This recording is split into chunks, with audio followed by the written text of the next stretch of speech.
unlike terrestrial biology, which is all land animals, the one big thing that differentiates the ocean world is that there is the ocean that encompasses everything. On land, everything occurs just on a single plane.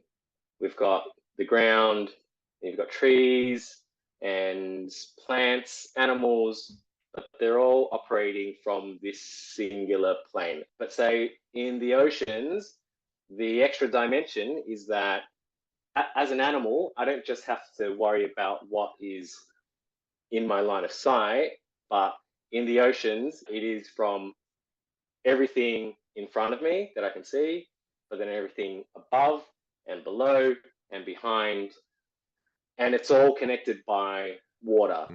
So that aspect is what really makes it hyper complex. That is a very interesting thought. And what that evoked for me then is the questions around how does scent travel in water as opposed to in air, and how does sound and vibration sustain itself in liquid as opposed to air? How far will it travel? Does it travel slower but last longer? Like, these are the sort of questions that come up once we start thinking in those terms. Exactly.